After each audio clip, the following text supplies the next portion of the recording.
మంచిర్యాల నియోజకవర్గంలో 106 మందికి ముఖ్యమంత్రి సహాయ నిధిని అందించినట్లు ఎమ్మెల్యే కొక్కిరాల ప్రేమ్సాగర్రావు తెలిపారు. ఆదివారం ఎమ్మెల్యే నివాస గృహం ముందు ఏర్పాటు చేసిన కార్యక్రమంలో లబ్ధిదారులకు చెక్కులను పంపిణీ చేశారు. 106 మందికి 32,38,500 రూపాయల నగదును అందజేసినట్లు ఎమ్మెల్యే తెలిపారు. నియోజకవర్గంలో అర్హులైన వారికి సంక్షేమ పథకాలు అందుతాయని భరోసా ఇచ్చారు.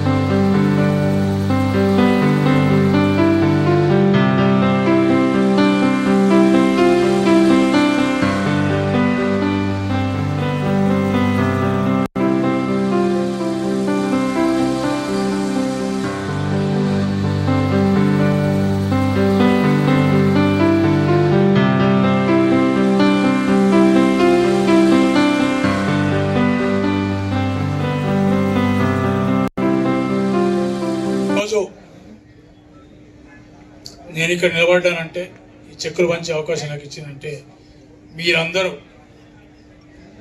మీ ఇంట్లో మనుషులను చూసుకొని ఒక అన్నగా, ఒక తమ్మునిగా, ఒక కుటుంబ సభ్యునిగా, ఒక పెద్ద మనిషి అనుకొని మీరందరూ ఏదైతే నమ్మకంతో గెలిపించారో ఆ నమ్మకాన్ని వమ్మ చేయకుండా గడిచిన సంవత్సర కాలంలో చాలామంది అన్నీ చెప్పి నేను ఎక్కువ దూరం పోకుండా ఈ సీఎం రిలీఫ్ చెక్కుల ద్వారా మీ సమస్యకు మొత్తం పరిష్కారం దొరుకుతుందని అనుకోను. కానీ వేడి నీళ్ళని చన్నీళ్ళు పోసినట్టు కొంత తోడు, కొంత ఉపశమనం. దీని ద్వారా అందరు బీదవాళ్ళే ఉంటారు కాబట్టి 50,000 వచ్చినా 60,000 వచ్చినా కొంత వాళ్ళ కుటుంబాలకు ఉపశమనం కలుగుతుందని ఒక ఆలోచనతో చేస్తున్న కార్యక్రమం. మంచిర్యాల పట్టణానికి వర్షాకాలం వస్తే ఒక సగం పట్టణం రాత్రి పండుగకి భయపడే పరిస్థితి, మంచిర్యాల కానీ నస్పూర్ కానీ. అటువంటి పరిస్థితి నుంచి ఉపశమనం కలిగించి ఈరోజు కరకట్టలు 255 కోట్లతో శాంక్షన్ చేయడం జరిగింది. ఈరోజు టెండర్ నోటీస్ వచ్చింది. నాకు తెలిసి వచ్చే ఫిబ్రవరి 15 తర్వాత పని కూడా మొదలవుతుంది. ఈ రైతులకు సంబంధించిన మట్టుకు పోయిన డిసెంబర్ 3 తారీఖు నాడు గెలిస్తే పార్టీ అత్యవసర సమావేశం హైదరాబాద్ రమ్మంటే హైదరాబాద్ పోతే నేను హైదరాబాద్లో ఉన్నా కూడా 5 తారీఖు నాడు అప్పటి కలెక్టర్ ఫోన్ చేసి మా రైతు సోదరులు గడిచిన 9 సంవత్సరాల నుంచి తాలు తప్ప పేరు మీద దాదాపు క్వింటల్కి ఒక 10 కిలోలు అంటే 2 కిలోలు 3 కిలోలు మొదలుపెట్టి లాస్ట్కి 10 కిలోలు తీసుకుపోయి జోక్కుంటున్న దళారులు, అప్పటి ప్రభుత్వం, అప్పటి సంబంధించిన వ్యాపారస్తులు అందరూ కలిసి దోసుకున్నారని చెప్పి 5 తారీఖు నాడు ఫోన్ చేసి రేపటి నుంచి ఈ నియోజకవర్గంలో ఒక్క గింజ కూడా ఎక్కువ జోకొద్దు అంటే 6 తారీఖు బంద్ చేసిన తల్లి. రాష్ట్రం మొత్తంలో మన నియోజకవర్గం మొట్టమొదటిసారి వాళ్ళు 30 సంవత్సరాలు ఈ కాన్స్టిట్యూన్సీకి సరిపడా నేను చేసి పెడతాను. కాకపోతే నాకు అన్నిటికీ మీ సహకారం కావాలి. ఇప్పటిదాకా ఏది ఇచ్చినది కావాలి నాకు సరిపోతుంది. మన పిల్లలకు మనం మంచిగానే చదువు చెప్పుకుందాం. హైదరాబాద్కి అవసరం లేదు. హైదరాబాద్లో మన దగ్గర రావాలంటే మనం పోవద్దు. మన వైద్యం మనం చేయించుకుందాం. ఇక్కడ వైద్యం హైదరాబాద్ పోవద్దు. ఉద్యోగాలు కూడా మనకే వస్తాయి. ఇందులో ఐటీ పార్క్ కూడా అవుతుంది. తొందర ఏం లేదు. ఒక 3 ఏళ్ళ లోపల కొంత మొదలైతే ఆ తర్వాత 10 ఏళ్ళ లోపల మనమే బయటలోకి ఉద్యోగాలు ఇచ్చే పరిస్థితికి వస్తాం. ఫిష్ పాండ్ తెచ్చినాం, మేము చాలా తెచ్చుకుంటూ వచ్చినాం. ఇంకా ఉన్నాయి, చాలా చెప్పేట్టున్నాయి. ఇప్పటికి ఆలస్యమైంది. ఇప్పటికి మీరు చాలాసేపు అయినట్టుంది, చాలా ఆలస్యమైంది. అందరికీ ఇంకో పెద్దలు చెప్పిన క్యాన్సర్ గురించి, క్యాన్సర్ హాస్పిటల్ కూడా శాంక్షన్ అయింది తల్లి. అది కూడా నాకు తెలిసి 75-80 కోట్లతో ఇక్కడ స్టార్ట్ అవుతుంది. కానీ ఎక్కడైతే ఐటీ ఉందో అక్కడ చేస్తున్నాం. అది మనకు ప్రిలిమినరీ స్టేజ్ ఐడెంటిఫికేషన్ కానీ ట్రీట్మెంట్ కానీ ఫేజ్ 1 ఫేజ్ 2 వరకు ఇక్కడ ఐడెంటిఫికేషన్, ఇక్కడ ట్రీట్మెంట్ జరుగుతుంది. ఇబ్బంది ఏం లేదు. అదేవిధంగా పెద్దలు ఇంకోటి మర్చిపోయిన దామోదర రాజనరసింహ గారు వచ్చినాడు. నేను డయాలసిస్ గురించి మాట్లాడాను. 10 మంది ఉన్నారు, 10 మందికి అయితే ఇబ్బంది అవుతుందని చెప్పినప్పుడు నేను 50 అడిగితే మొత్తం నన్ను ఒకటి తీసేస్తానంటే లాస్ట్ కొట్లాడితే 30 ఇస్తా అన్నాడు. అది కూడా ఇంకొద్ది రోజులు స్టార్ట్ అవుతుంది. అది కూడా కొంత సమస్య తీరుతుంది డయాలసిస్ పేషెంట్. ఇట్లా చాలా రకమైన సమస్యలు అన్ని రకాలు అట్లా చేసుకుంటూ పోతాను. ఒక పక్క రైతుల సమస్యలు, ఇక్కడ కూలీల సమస్యలు, మిగతా వాళ్ళు రోజు కూలీ బడ్జెట్ సమస్యలు, అన్ని సమస్యలు ఉన్నాయి. అన్ని సమస్యలకు కొంచెం ఓపికగా సమయం ఇవ్వండి. ఖచ్చితంగా ప్రతి సమస్య పరిష్కారం చేయించి నాకు దాని ఉన్న జీవితం అంతా ఇంత వేరే కార్యక్రమం లేదు. ఈ నియోజకవర్గాన్ని రాష్ట్రంలో నెంబర్ వన్ అంటే ఓన్లీ రోడ్లు బిల్డింగ్లు కాదు, పూర్తి బాటమ్ ఆఫ్ ద పిరమిడ్ అంటే అట్టడుగున ఉన్న బీద వాళ్ళు కూడా సమాజంలో మా జీవితం మేము బతుకుతున్నాం, మేము మిగతా వాళ్ళతో సమానంగా బతుకుతామని తీసుకొచ్చే వరకు నా శ్రమ ఆగదు, నా కష్టం ఆగదు. నేను పూర్తి మనస్ఫూర్తిగా జరిగిన నాడే నేను తప్పుకుంటా. రాజకీయాల మీద పెద్ద పదవుల మీద వ్యామోహం లేదు, పదవుల షోక్ కాదు. పదవుల కోసం నేను పనిచేయను. పదవులు 20 ఏళ్ళున్నా 30 ఏళ్ళున్నా కాదు, ఏం చేసిపోయినా అనేది ముఖ్యం. అది నాకు తెలిసి ఏం చేయాలి చేస్తున్నా కనబడుతుంది. ఏ సమస్య మొదలు చేయాలి, ఏ సమస్య మొదలు దాని ప్రకారం చేసుకుంటూ పోతున్నాం. ఇవన్నీ మాట్లాడేని పేపర్ల మీద కాదు, వాస్తవం చూస్తున్నాం. పోయిన ప్రభుత్వానికి వాళ్ళకి ఎలక్షన్లు వస్తే పేపర్ తీసుకొచ్చారు, పాలాభిషేకాలు చేసారు, పేపర్ అయిపోయింది. 5 ఏళ్ళ తర్వాత మళ్ళీ పేపర్. ఇప్పుడు అట్లా కాదు, ప్రతిదీ కార్యరూపం దాల్చి బిల్డింగ్లు కానివ్వండి, రోడ్లు కానీ మీకు కనబడుతున్నాయి, మిగతా కూడా వస్తున్నాయి. ఈ నియోజకవర్గానికి ఖచ్చితంగా మీ అందరి సహకారంతో ఆశీర్వాదంతో నెంబర్ 1 నియోజకవర్గంగా రాష్ట్రంలో దిద్దుదాం, తీర్చిదిద్దాం. మాకు ఆ నమ్మకం ఉన్నది, మీ అందరి సహకారం ఉన్నది జరుగుతుంది. ఇక నేను అడిగేది ఒక్కటే, వచ్చే ఎన్నికలకు చాలా టైం ఉన్నది, అప్పటి సంగతి చూద్దాం. కానీ ఈ నియోజకవర్గానికి సంబంధించిన పార్టీలు అవసరం లేదు. ఈ నియోజకవర్గం ఉన్న ప్రతి ఓటర్ అందరం కలిసి పనిచేసుకుందాం.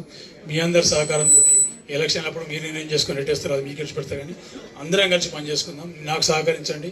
నేను రాష్ట్రం నుంచి కానీ కేంద్ర ప్రభుత్వం తీసుకొచ్చేటి అన్నీ తీసుకొస్తాను. ఒక మనిషికి చాతనైన ప్రతి పని నేను చేసుకొస్తాను. ఆ భగవంతుడి ఇచ్చే శక్తి నాకున్నది. గూడెం సత్యనారాయణ స్వామి ఆశీర్వాదం అని ఇంపార్టెంట్ కాబట్టి ఖచ్చితంగా రానున్న జరుగుతుంది, అన్ని మంచిగా జరుగుతాయి. హైదరాబాద్ క్రికెట్ అసోసియేషన్ అధ్యక్షునిగా పనిచేసిన సమయంలో గ్రామీణ ప్రాంతాల్లో క్రికెట్ను ప్రోత్సహించినట్లు చెన్నూరు ఎమ్మెల్యే గడ్డం వివేక్ తెలిపారు. జైపూర్ మండల కేంద్రంలో జరుగుతున్న క్రికెట్ పోటీలను పరిశీలించారు. ఈ సందర్భంగా కొద్దిసేపు వివేక్ క్రికెట్ ఆడి క్రీడాకారులను ఉత్సాహపరిచారు. గ్రామీణ ప్రాంతాల్లో క్రికెట్ క్రేజ్ పెరిగిందన్నారు. యువత క్రికెట్ పట్ల ఆసక్తి పెంచుకుని నిష్ణాతులుగా తయారై జాతీయ, అంతర్జాతీయ స్థాయిలో రాణించాలని అన్నారు. దుబాయ్లో కూడా క్రికెట్ క్రీడ పట్ల మోజు పెరిగిందన్నారు. యువకులు క్రీడల్లో రాణించాలని పిలుపునిచ్చారు. క్రీడా పోటీలకు హాజరు కావడం ఆనందంగా ఉందన్నారు. మంచిర్యాల నియోజకవర్గంలోని పురపాలక సంఘాల పాలకవర్గం పదవీకాలం ముగింపు సందర్భంగా ఎమ్మెల్యే కొక్కిరాల ప్రేమ్సాగర్ రావు సన్మానం చేశారు. ఆదివారం తన నివాస గృహంలో మంచిర్యాల, నస్పూర్, లక్షెట్టిపేట మున్సిపాలిటీల కాంగ్రెస్ పాలకవర్గం సభ్యులను ఎమ్మెల్యే డీసీపీ అధ్యక్షురాలు కొక్కిరాల సురేఖ సన్మానించారు. ఈ నెల 26వ తేదీన పాలకవర్గాల పదవీకాలం పూర్తవుతున్న సందర్భంగా ఎమ్మెల్యే వీడ్కోలు సన్మానం చేశారు. 5 ఏళ్ల కాలంలో పట్టణ అభివృద్ధి కోసం పాలకవర్గ సభ్యులు ఎనలేని కృషి చేశారని కొనియాడారు. మంచిర్యాల, నస్పూర్, లక్షెట్పేట్ చైర్మన్లు, వైస్ చైర్మన్లు, కౌన్సిలర్లు పాల్గొన్నారు. జ్యోతిరావు పూలేకి భారతరత్న ఇవ్వాలని Singareni BC employees welfare association నాయకులు డిమాండ్ చేశారు. ఆదివారం శ్రీరాంపూర్ ఏరియా సింగరేణి బీసీ ఉద్యోగుల సంక్షేమ సంఘం ప్రథమ మహాసభ సిసిసి టౌన్షిప్లోని సింగరేణి ఆఫీసర్స్ క్లబ్లో జరిగింది. ఈ సందర్భంగా బీసీ ఉద్యోగుల సంఘం నాయకులు మాట్లాడుతూ సింగరేణిలో యాక్టింగ్ బేస్డ్ ప్రమోషన్లలో రోస్టర్ విధానం ప్రకారం రిజర్వేషన్లు, రూల్ ఆఫ్ రిజర్వేషన్లు అమలు చేయాలన్నారు. జ్యోతిరావు పూలే జన్మదిన వేడుకలను యాజమాన్యం అధికారికంగా నిర్వహించాలన్నారు.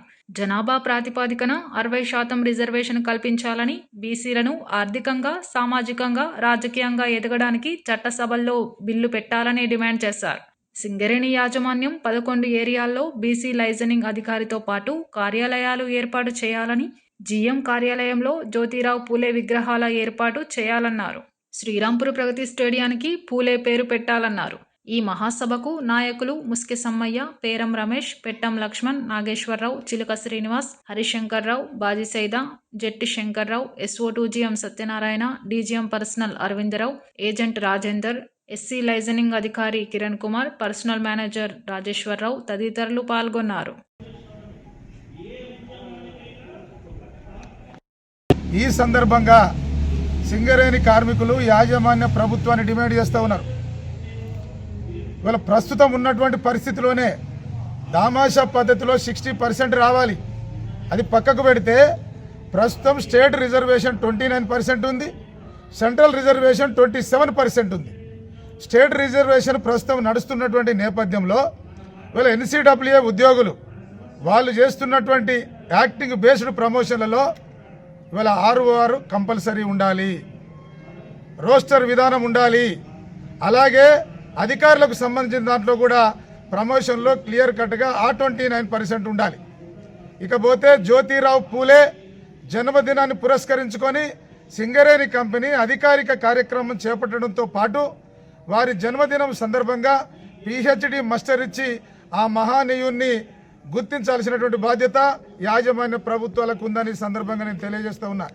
ఇకపోతే అలాగే బీసీ అసోసియేషన్కు శ్రీరాంపూర్ ఏరియాలో అలాగే 11 ఏరియాలలో క్వార్టర్ సదుపాయం ఇవ్వాలి, లైజనింగ్ అధికారులను కూడా వెంటనే అమలు చేయాలని చెప్పేసి ఈ సందర్భంగా డిమాండ్ చేస్తూ ఉన్నాం.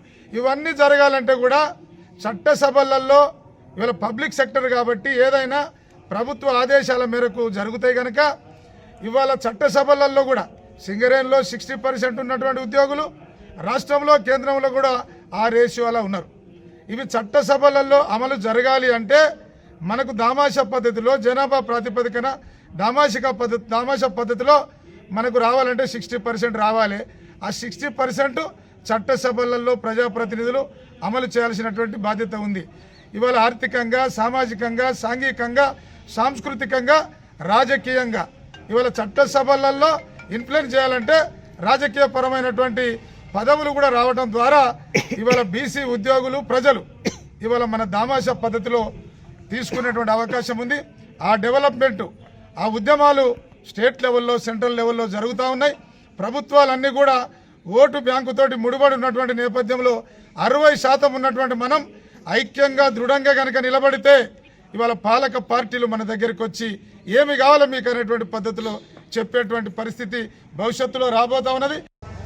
ఈరోజు దేశం మొత్తంలో బీసీ ఐక్య ఉద్యమాలు అనేవి ప్రతి రాష్ట్రంలో జరుగుతున్నాయి. అట్లాగే మన రాష్ట్రంలో కూడా బీసీ వాదము ప్రస్ఫుటంగా కనిపిస్తుంది. ఈ బీసీ వాదం అనేది పైన స్టార్ట్ అయింది కాదు, గ్రౌండ్ లెవెల్లో ఫౌండేషన్లో స్టార్ట్ అయిన ఉద్యమాలు కనుక ఇంకా ఇప్పుడు నిలబడి ఉన్నాయి ఇవన్నీ ఉద్యమాలన్నీ. అట్లాగే సింగరేణి కాలనీస్లో కూడా 2013 నుంచి సింగరేణి బీసీ ఎంప్లాయీస్ అసోసియేషన్ అనే ఒక అసోసియేషన్ ఫామ్ అవడం జరిగింది.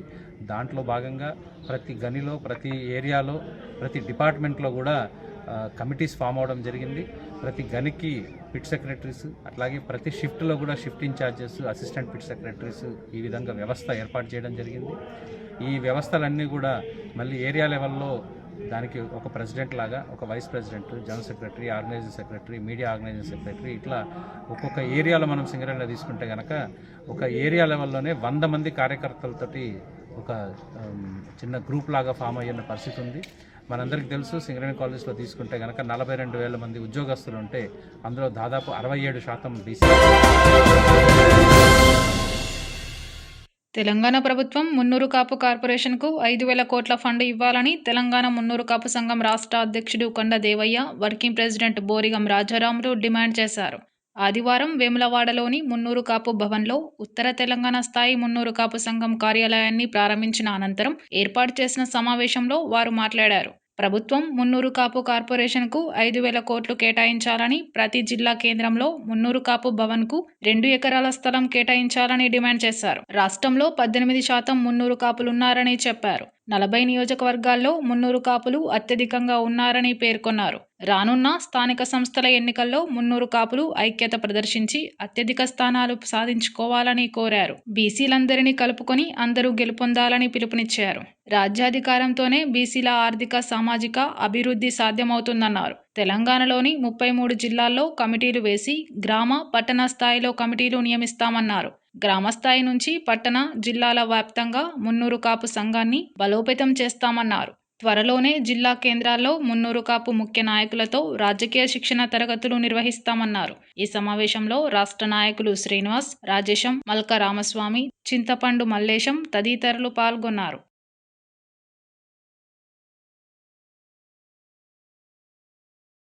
చేసుకుంటూ పోతే మన వాళ్ళు ఎమ్మెల్యేలు అయితే చాలా మన కులానికి లాభం జరుగుతుంది. కానీ ఆ ఫీలింగ్లో వాళ్ళు గెలిచిన వాళ్ళు లేకపోవడం చేయబట్టి కొంత మనకు నష్టం జరిగింది.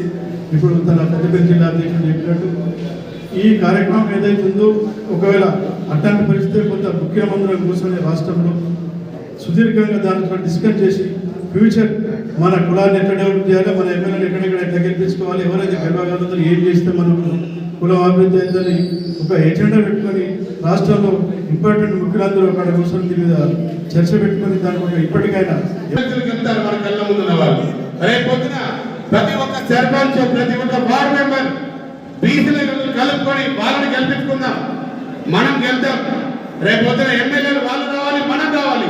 ఎక్కువ సంఖ్యలో ఈ రోజు శంకరన్న ఉన్నాడు, మా నరేంద్ర అన్న ఉన్నాడు, మా వాసు ఉన్నారు. ఈ రోజు బీసీలలో వాళ్ళ ముందే చెప్తున్నాడు. వాళ్ళు కూడా ఎప్పుడంటే నరేంద్ర అన్న అంటే ఏం లేదు, కులం ఐక్యత ఉంది గొప్పగా. ఈ రోజు మనం ముందుకు వస్తున్నాం. కానీ రాజ్యాధికారంలో ఈ రోజు రెడ్డిలో 43 మంది ఉన్నారు, మనం 24% ఉండి ఈ రోజు ముగ్గురు ఉన్నాం. ఈ రోజు అయితే మనలో పౌరుషం లేదా? మన ఓటు వేస్తేనేగా ఎందుకు మనం ఈ రోజు మనం పోలేకపోయే పరిస్థితి ఎందుకు వస్తుందనేది కూడా 10 రూపాయలు పడుతున్నాయి.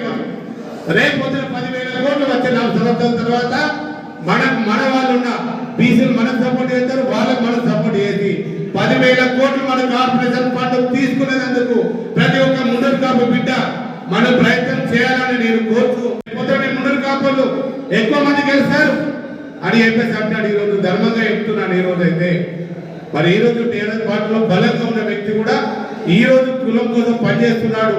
ఈ రోజు నా కోసం, మన కోసం వచ్చినాడంటే మనము బీసీలను కలుపుకొని మన రాజ్యాధికారంలో స్థానిక ఎన్నికల్లో సక్సెస్ కావాలి.